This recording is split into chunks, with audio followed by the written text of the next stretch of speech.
की शादी होगी, ठीक है, वेदिका बना लेते हैं, इन दोनों की होगी शादी। अब शादी होने के बाद में क्या हुआ कि शादी के जस्ट बाद में क्या करता है, आदमी अपने चलाता है, और जो औरत होती है वो बेचारी उसकी मानती है जितनी भी हो, कि जी मेरे घर में तो ये रूल है, मेरे घर में ये बातें हैं, हमारे घर में इसकी चलती है, इसकी नहीं चलती, तेरे को इसकी माननी पड़ेगी, तेरे को इसकी माननी पड़ेगी, ये तेरे को काम करना पड़ेगा, ये मेरा कहना मानना पड़ेगा, ये ऐसे वैसे। घर वाले भी सारे बहू ये बनाओ, तुम ऐसे करो, तुम वैसे करो, वो सारे उसको ऑर्डर देते जाते हैं। तो पहला प्रधान हो गया, ठीक है। कौन सा पद प्रधान हुआ, प्रथम पद प्रधान हुआ, ठीक है। अब देखो प्रथम पद प्रधान हुआ तब क्या हुआ, प्रथम प्रधान था, और अपने प्रथम पद प्रधान कौन सा होता है, अव्ययी भाव समास। तो ये बेचारा क्या बन गया, अव्ययी भाव समास बन गया। इसकी चल रही है, ये इसकी सुन रही है, यानी कि शब्द जो हैं यहाँ पर अवयव हैं, वो शब्द हैं जैसे कि यथाशक्ति, यथाशक्ति, यथा माने अनुसार, किसके अनुसार है, शक्ति के अनुसार, यथा योग्य, योग्यता के अनुसार है ना, वो किसी की भी अनुसार, लेकिन ये इसकी प्रधानता ज़्यादा रहेगी, ठीक है। तो इस तरह से क्या है कि इसकी ज़्यादा प्रधानता थी। अब इसकी प्रधानता ज़्यादा थी तो अव्ययी भाव समास है। अब बेचारे ने इसने 1 साल तो देखा कि ठीक है ये बढ़िया कह रहा है, मेरे को अच्छी बातें बता रहा है, लेकिन फिर क्या हो गया कि ये ऑर्डर है ना, पहले 1 महीने, फिर 2 महीने, फिर 4 महीने, 5 महीने, 6-7 महीने, 10 महीने तक आते आते ऑर्डर है वो ओवरफ्लो होने लग गए, ये करो, बहू को ऐसा करना चाहिए, ऐसा करना चाहिए। प्रथम पद की प्रधानता ज़्यादा होती दिख गई। तब इसने कहा कि ऐसे तो काम नहीं चलेगा, अपने को अपना काम है वो पूरा करना पड़ेगा। तो उसने क्या किया, यहाँ पर अपने चलानी शुरू कर दी इसने। अब ना दूसरे साल में आकर के, यानी कि पहला था तो पहला पद प्रधान, अब दूसरा साल शुरू हो गया, दूसरे साल में इसने आके अपनी चलानी शुरू कर दी।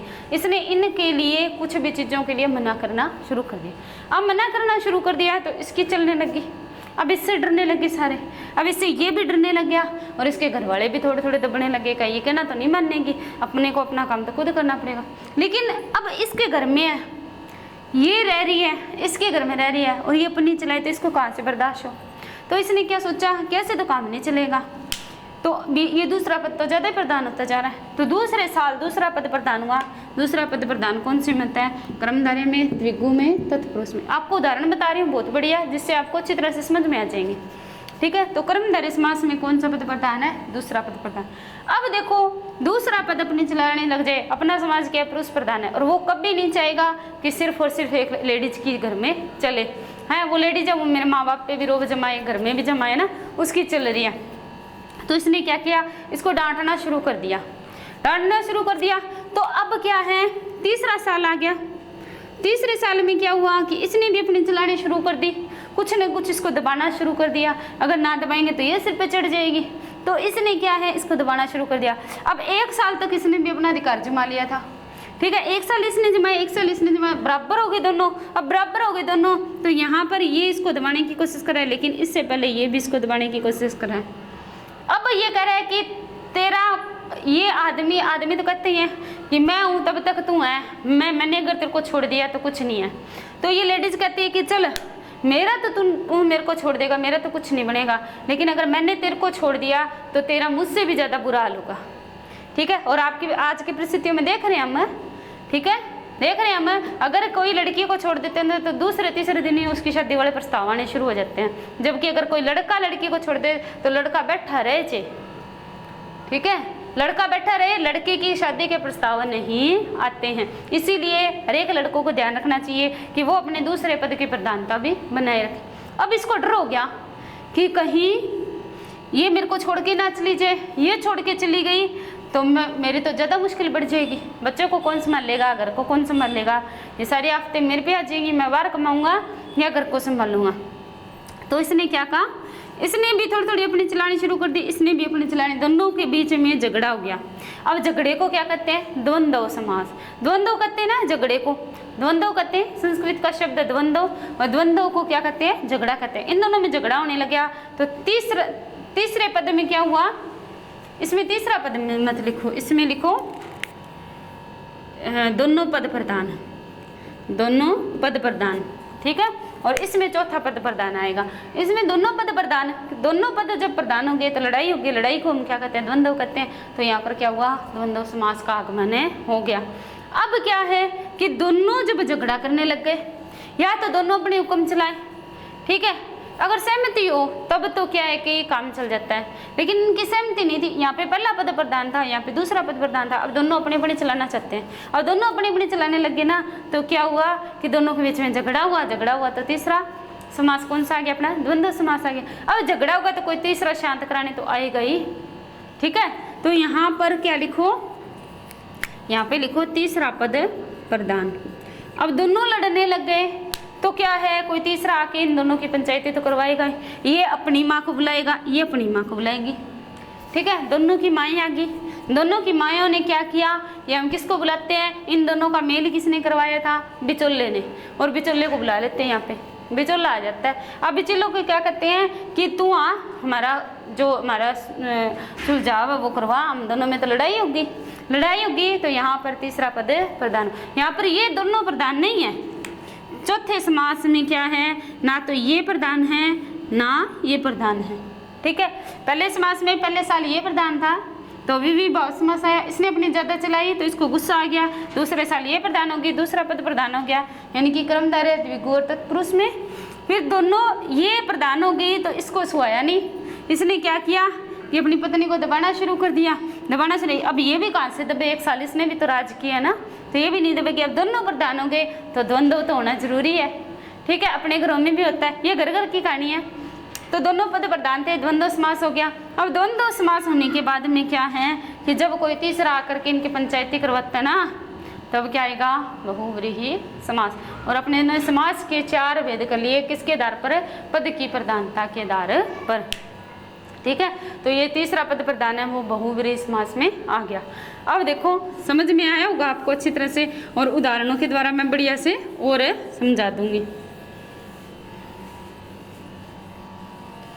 वैसे अगर पूछ ले आपसे कि समास के कितने भेद होते हैं तो कितने बताएंगे, 6। अगर ये पूछ ले कि पद की प्रधानता के आधार पर समास के कितने भेद होते हैं तो हम कितने बताएंगे, पद की प्रधानता के आधार पर हम समास के भेद बताएंगे 4। कौन कौन से, पहला पद प्रधान अव्ययीभाव समास, द्वितीय पद प्रधान कर्मधारय द्विगु और तत्पुरुष समास में, तीसरा पद प्रधान द्वंद्व समास, और चौथा पद प्रधान हो तो हम क्या करते हैं, बहुव्रीहि समास है। तीसरा जो पद प्रधान है वो क्या होता है, बहुव्रीहि समास में कोई पद प्रधान है नहीं है तो वहाँ पर क्या होगा, बहुव्रीहि समास, और दोनों पद प्रधान होंगे तो द्वंद्व समास। इस तरह से आपको समास है वो अच्छी तरह से समझ में आए होंगे। अब हम एक एक समास को लेते हैं, उसकी परिभाषा लिखते हैं, उसके उदाहरण लिखते हैं, ताकि आपको और भी अच्छी तरह से समझ में आ जाए। तो देखो पहला जो अपना है वो है अव्ययीभाव समास।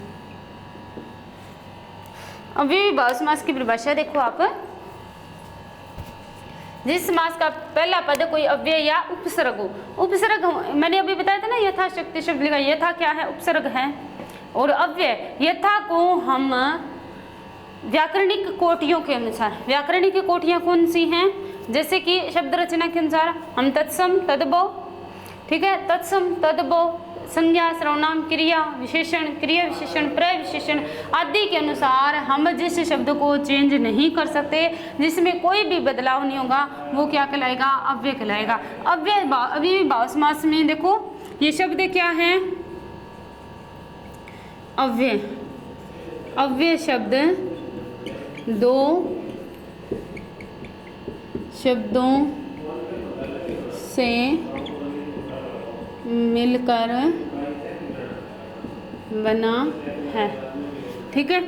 अव्यय शब्द 2 शब्दों से मिलकर बना है, देखो अव्यय, ठीक है। तो अव्यय का अर्थ क्या होगा, ए प्लस व्यय। ए माने नहीं और प्लस व्यय माने खर्च, खर्च या फिर विकार उत्पन्न हो।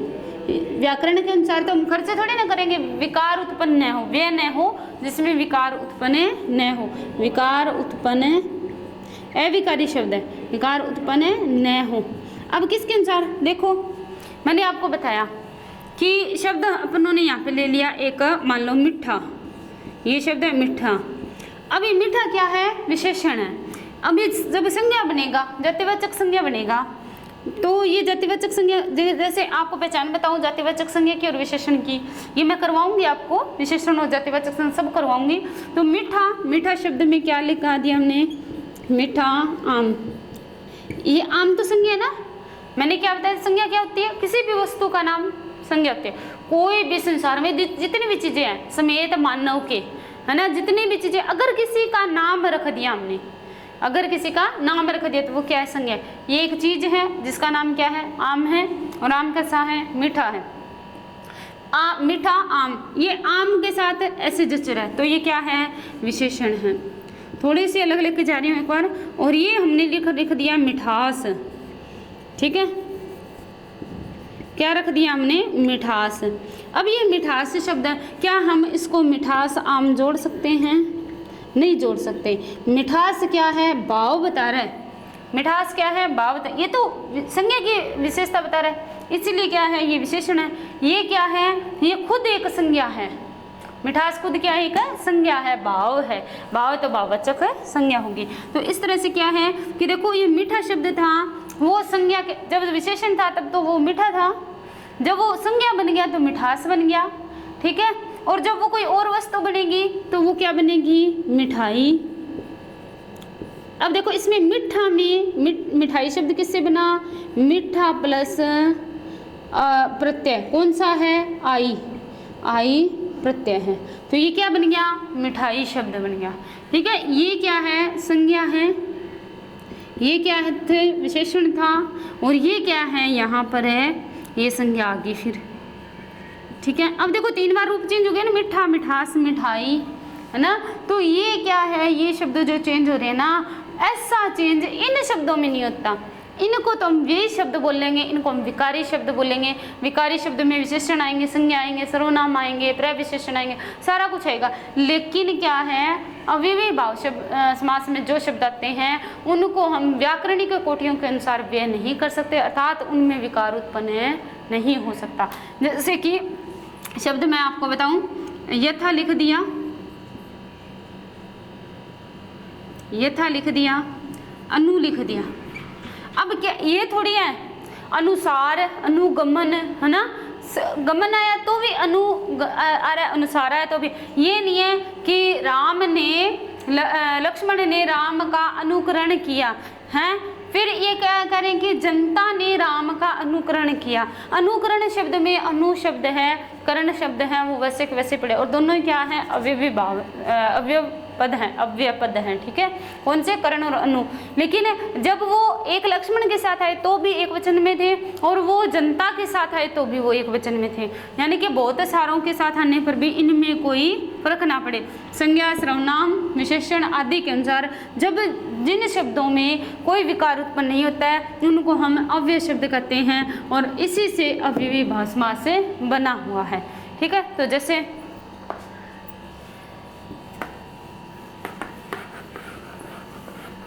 और अव्यय है ना, वो ही प्रधान है इसमें। अव्यय शब्द 2 शब्दों से मिलकर बना है, ये मैंने मिटो दिया। ए प्लस व्यय बराबर ए माने नहीं, और व्यय माने विकार उत्पन्न हो, विकार उत्पन्न न हो, ठीक है, विकार उत्पन्न न हो। तो ये क्या है? अव्ययी भाव समास बनेगा। अब देखो अपने क्या करते हैं, इसके उदाहरण पढ़ते हैं। इसके पहले तो ना जो औपचारिक परिभाषा है वो लिख लो, फिर उदाहरण करेंगे अपने। बहुत अच्छी चीज़ है, समझने लायक है, बढ़िया है। हम इसको जितना अधिक समझेंगे उतने ही हमारे ज़्यादा याद रहेंगे, और हम शब्दों को पहचान पाएंगे कि ये शब्द कौन सा है, ये शब्द कौन सा है। देखो, जिस समास का पहला पद कोई अव्यय या उपसर्ग और दूसरा पद कोई संज्ञा हो, जिस समास का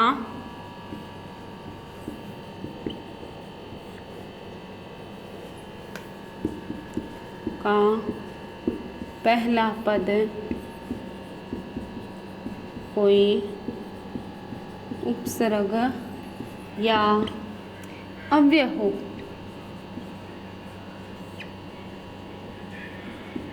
तथा दूसरा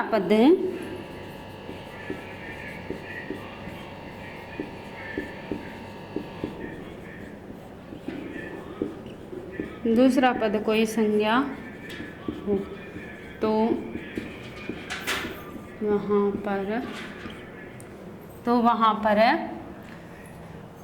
वहाँ पर मत लिखो संपूर्ण पद, क्योंकि मिलेगा ना दोनों पद।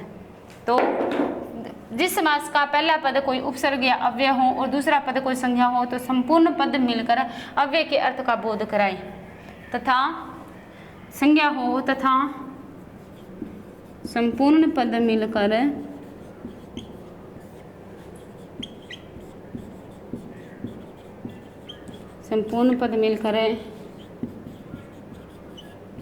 किसी अव्यय का बोध कराए। वो अव्यय पद मिलता है ना, पहला पद अव्यय होता है जो उसकी प्रधानता होती है, वो दूसरे को अपने साथ मिला करके और एक ही बना लेता है। ठीक है, तो दूसरा पद तथा संपूर्ण पद मिलकर किसी अव्यय का बोध करवाए तो उसे अव्ययीभाव समास कहते हैं। तो उसे अव्ययीभाव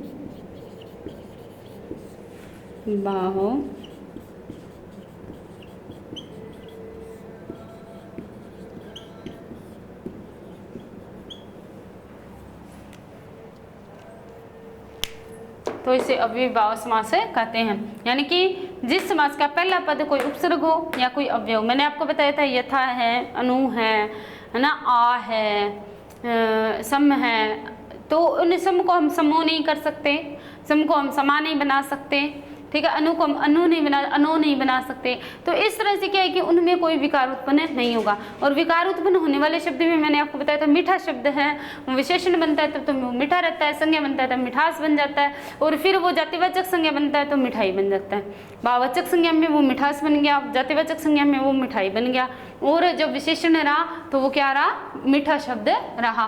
तो इस तरह से क्या है कि हम देख रहे हैं कि किस तरह से शब्दों का जो व्यय है, जो शब्दों में विकार उत्पन्न हो रहा है, वो यहाँ पर हमें देखने को मिल रहा है। तो देखो इसके उदाहरण और हम लिखते हैं आगे।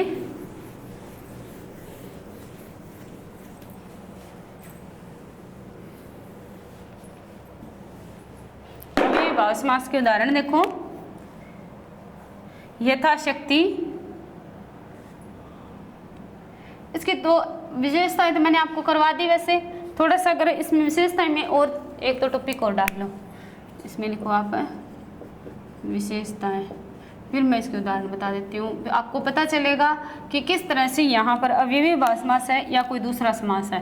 तो देखो इसमें क्या होगा, पहला तो होगा पहला पद प्रधान। ठीक है, दूसरा पद कौन सा होगा, प्रथम पद अव्यय होगा। यानी कि प्रथम पद में किसी भी प्रकार का विकार उत्पन्न नहीं होगा, वो जैसे है वैसे ही वो चल रहा है। तीसरा कौन सा है, उपसर्ग युक्त पद। तीसरा कौन सा है, उपसर्ग युक्त पद। और चौथा इसमें उपसर्ग आएंगे। ठीक है, और चौथा है पुनरावृत्ति शब्द।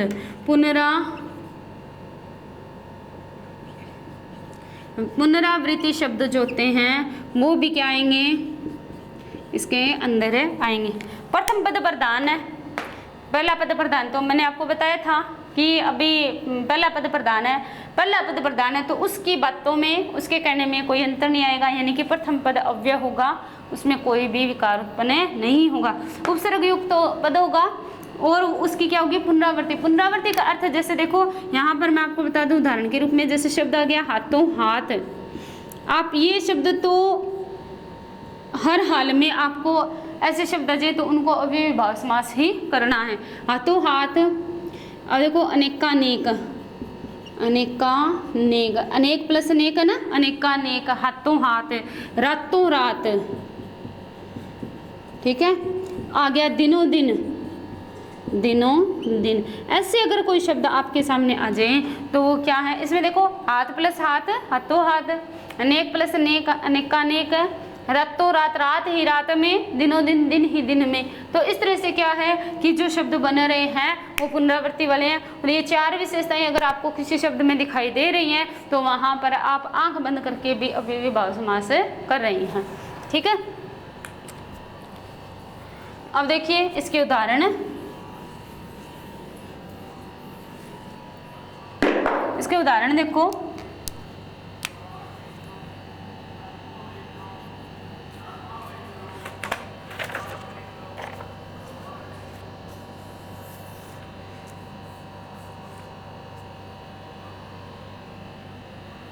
जैसे कि यथाक्रम,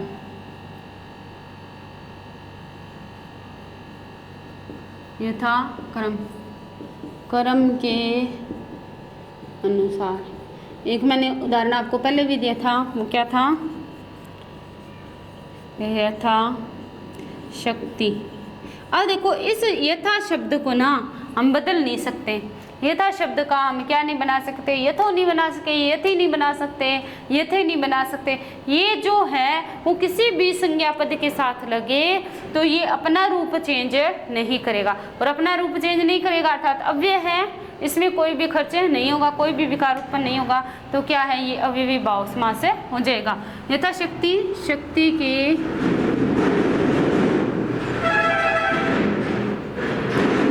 अनुसार। ठीक है, तीसरा है यहाँ पर शक्ति के अनुसार, यथा नियम,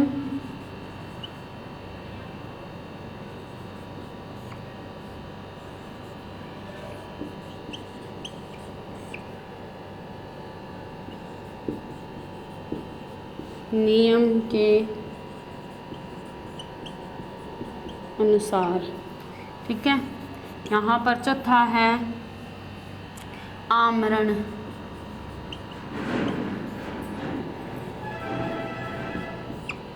मरण तक।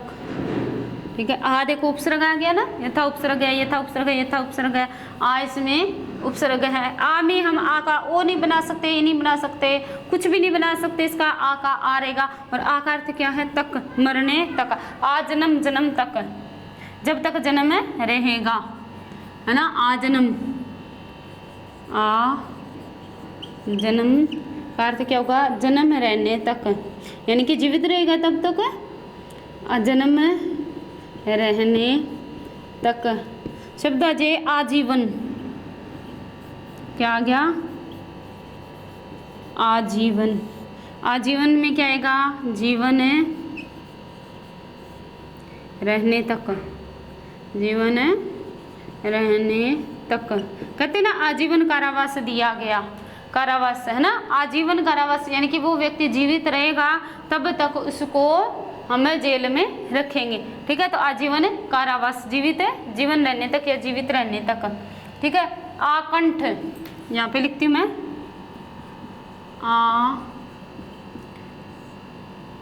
कंठ। ठीक है, तो कंठ तक, आकंठ, आकंठ किसके लिए हम यूज करते हैं, शिव जी के लिए।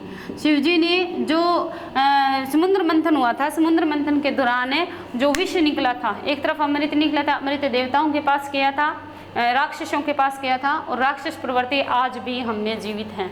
ठीक है, उसी अमृत के पीने के कारण आज हम मनुष्यों में भी राक्षस प्रवृत्ति जीवित है। जबकि देवताओं को भी किसने नहीं मरने दिया, शिव जी ने नहीं मरने दिया। तभी तो कहते हैं ना शिव जी कल्याणकारी हैं, उन्होंने देवताओं का कल्याण किया था। आकंठ, उन्होंने अपने गले तक, अपने कंठ तक ही किसको रखा था, विष को रखा था। विष को, जो समुद्र मंथन के दौरान एक तरफ विष निकला था, एक तरफ अमृत निकला था, तो उस विष को ग्रहण किया और उसको कंठ तक ही रखा था।